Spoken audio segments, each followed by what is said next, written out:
Olá, meus irmãos. A paz do Mestre Jesus esteja com todos vocês. Que Deus abençoe sua vida, seus projetos, sua família, sua casa. Que Cristo reine e impere em teu meio, e assim sei que terá descansos eternos. Glória a Deus por isso. E que Ele possa vir falar conosco, o nosso Deus poderoso, por intermédio sempre da sua santa palavra. O texto hoje para nossa breve reflexão encontra no Evangelho de Jesus Cristo segundo Mateus, capítulo 27. Quero ler com vocês 3 versículos, 55, 56 e 61. Vamos lá? Diz assim o 55. Muitas mulheres que tinham vindo da Galiléia com Jesus para servi-lo olharam de longe. 56. Entre elas estavam Maria Madalena, a Maria, mãe de Tiago e José, e a mãe dos filhos de Zebedeu. E no 61 fala, Maria Madalena e a outra Maria estavam ali, sentadas em frente ao túmulo. Eu quero repetir, sentadas em frente ao túmulo. Irmãos, algumas Marias, mulheres chamadas Marias, serviram o Senhor Jesus. Primeiro Maria Madalena, que era de Magdala, que o Senhor Jesus libertou ela de 7 espíritos. Essa Maria Magdala é aquela que ungiu os pés do Senhor Jesus e chorou diante, ungiu o corpo do Senhor Jesus para a morte. A segunda é essa, mãe de Tiago, a qual o The Chosen, o Senhor Jesus chama ele carinhosamente e dá uma missão especial para ele, de suportar a provação que ele passa, porque aquilo ali atrairia mais pessoas, e Tiaguinho tinha consciência de que Jesus poderia curá-lo. Essa era Maria, a mãe dele, essa segunda aqui que está nessa passagem. As outras 3 vou mencionar, mas elas não aparecem aqui, nem vou falar nada sobre elas. A terceira é a Maria, irmã de Marta e Lázaro, aquela que escolheu a melhor parte, o ensinamento do Senhor Jesus. E a outra, a esposa de Cleopas. Cleopas nem aparece nas escrituras. Essa mulher, ela também acompanhou o Senhor Jesus e atribui-se a elas, a muita parte delas, a contribuição financeira do ministério do Senhor Jesus. E a quinta, Maria, mãe de Jesus, a qual deu à luz a salvação. Bom, e eu quero aqui trazer também a etimologia da palavra Maria.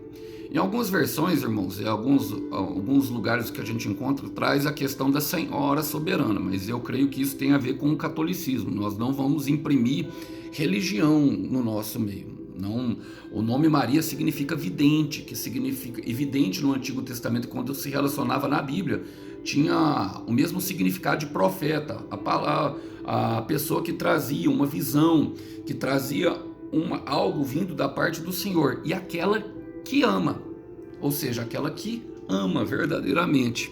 Bom, dito isso, quero fazer algumas aplicações pertinentes à nossa vida, porque essas mulheres, eu aprendo muito com elas, e elas nos ensinam, irmãos, para vocês verem, elas serviam o Senhor. Vamos lá, começa falando assim, ó. Muitas mulheres que tinham vindo da Galiléia com Jesus para servi-lo, olhavam de longe. Irmãos, a palavra fala que elas vinham da Galiléia.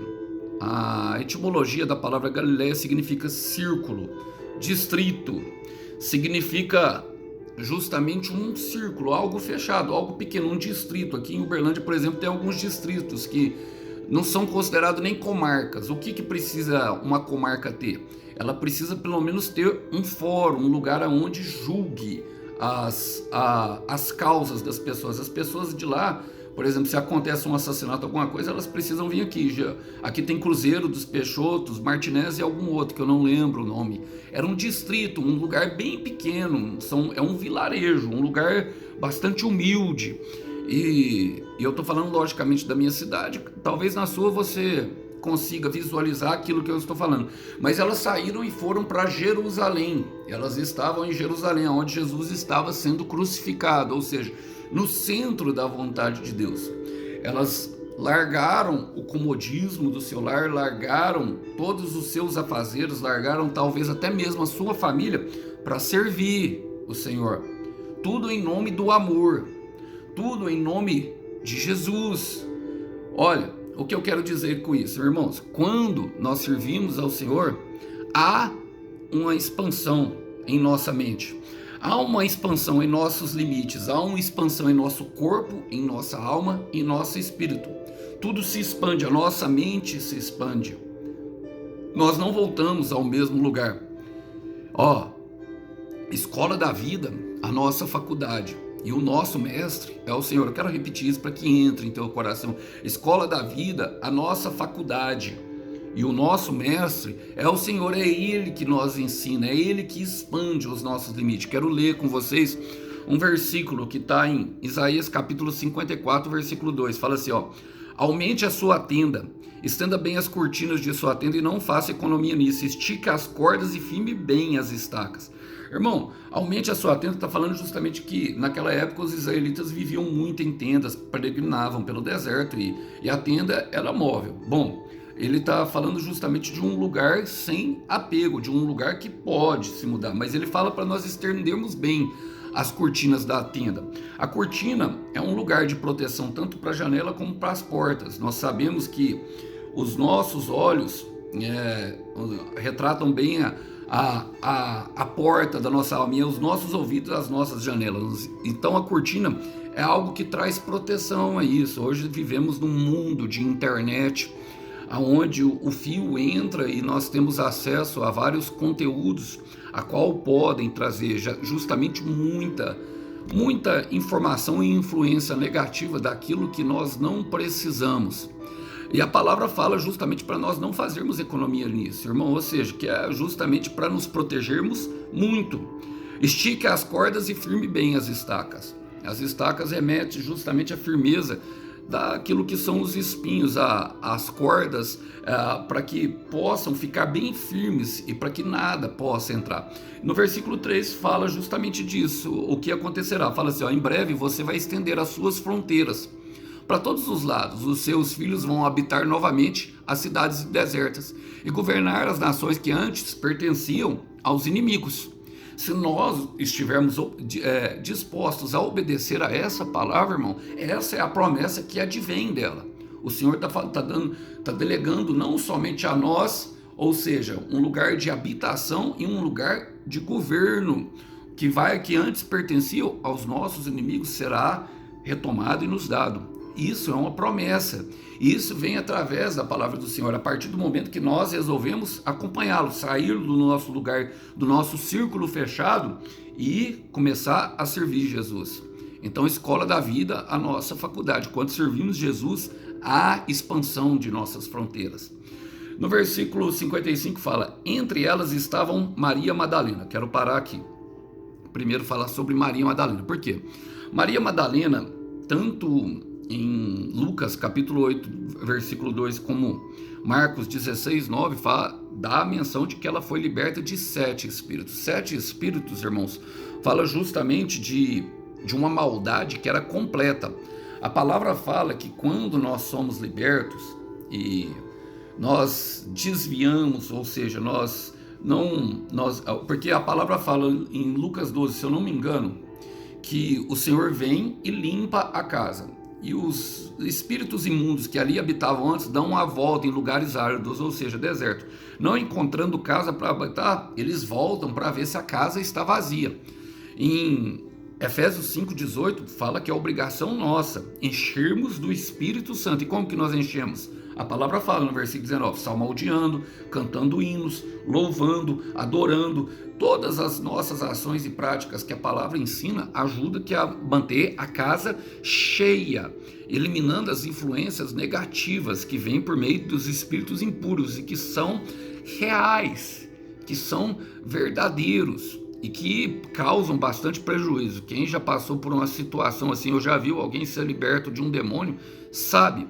E a palavra, ela fala, irmãos, cada um de nós tem um demônio, talvez não chegue ao grau de possessão, mas eu, por exemplo, eu não confio em homens e não confio nem no demônio que habita no meu processo, porque eu sei que tem um ali que tenta me provar, que tenta me parar e que tenta me fazer desistir daquilo que Deus colocou em meu coração.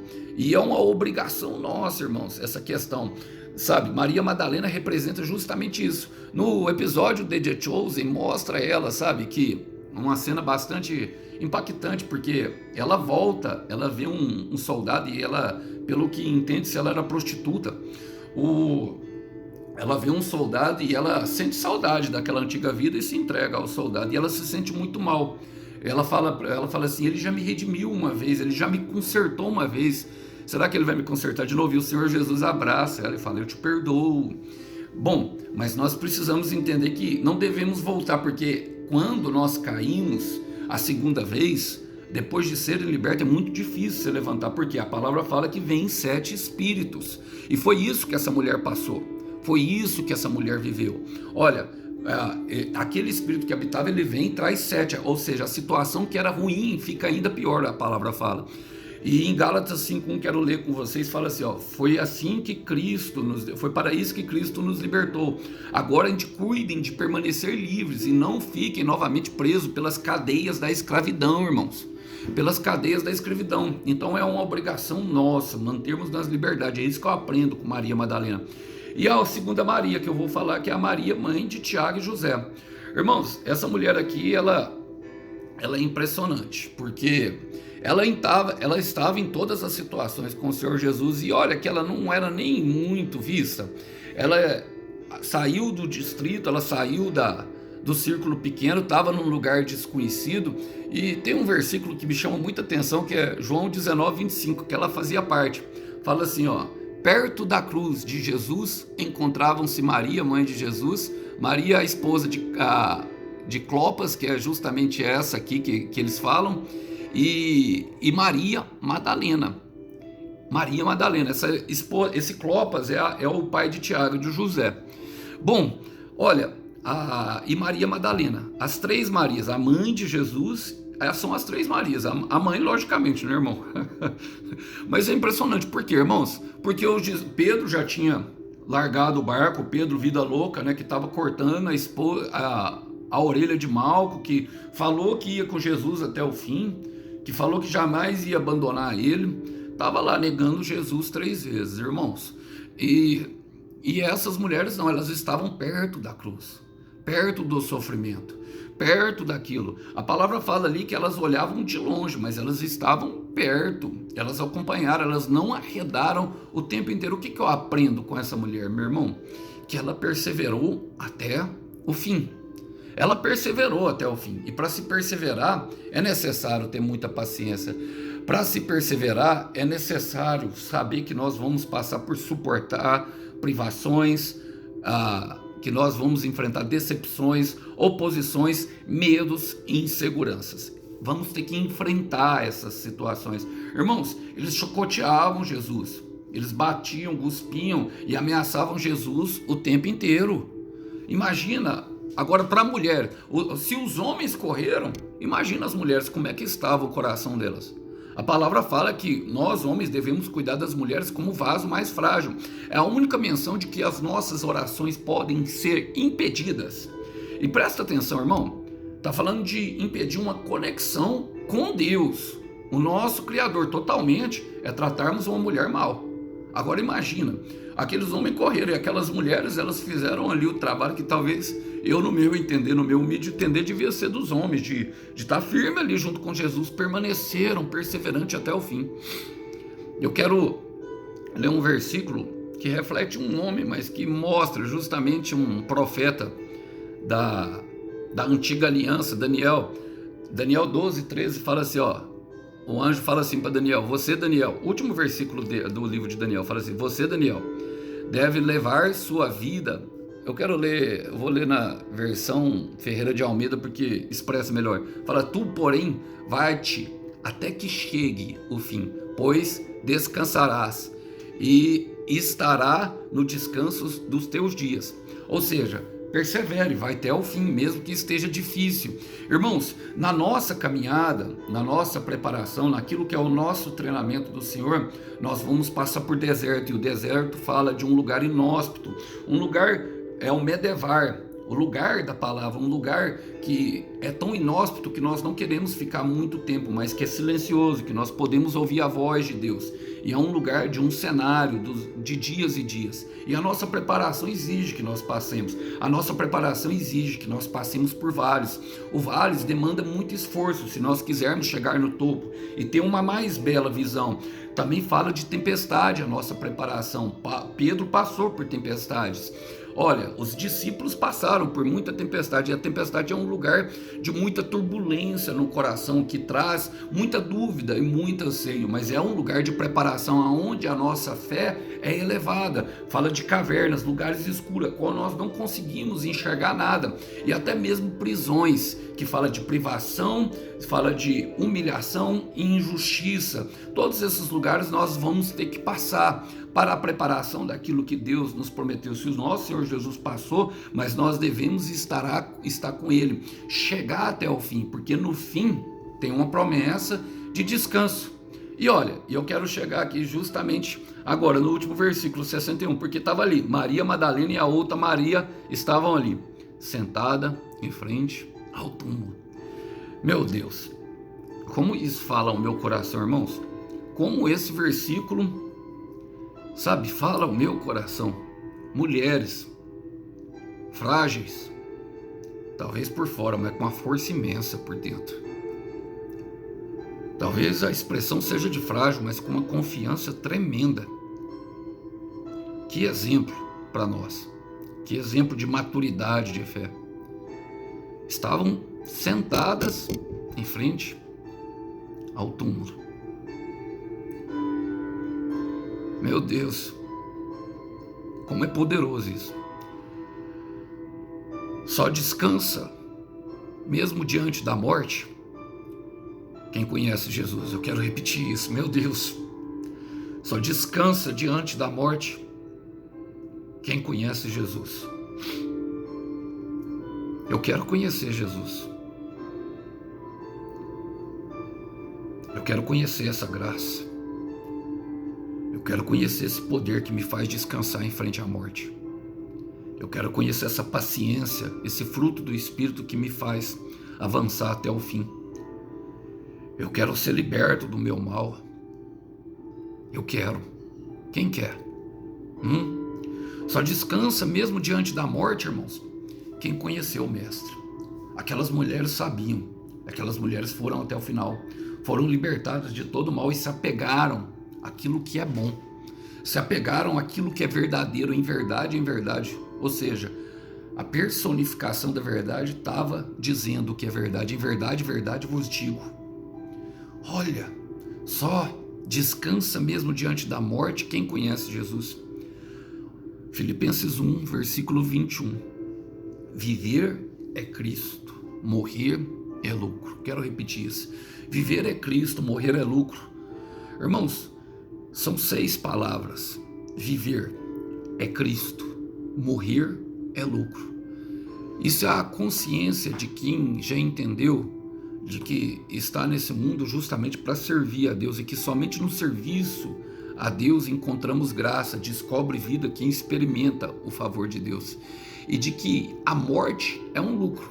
Por quê? Porque cumpriu a missão e tem o melhor do outro lado. Foi plantada eternidade no coração, aonde a morte é somente um recomeço, onde a morte é somente a consciência de eternidade que será despertada em nós. Viveremos para sempre, vivemos para sempre.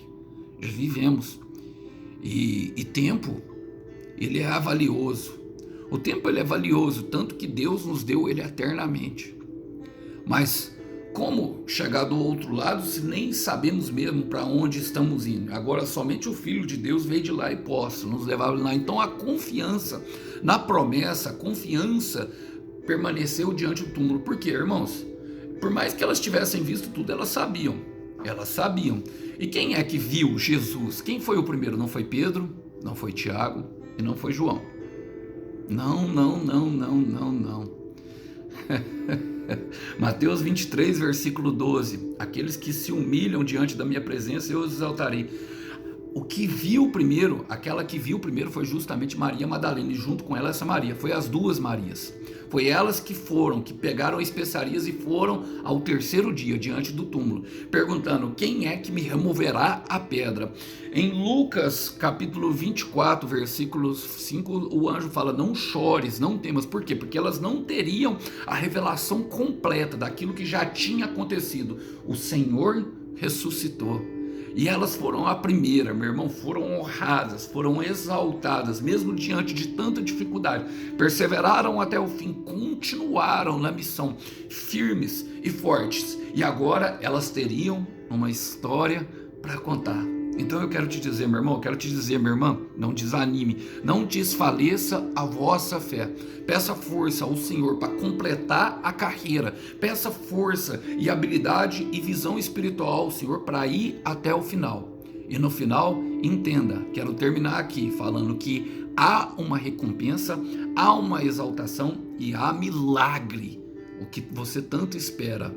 Que Deus abençoe vocês, irmão. Que Deus abençoe vocês, que vocês possam ficar com essa mensagem de paz e esperança. Até uma próxima. Tchau, tchau.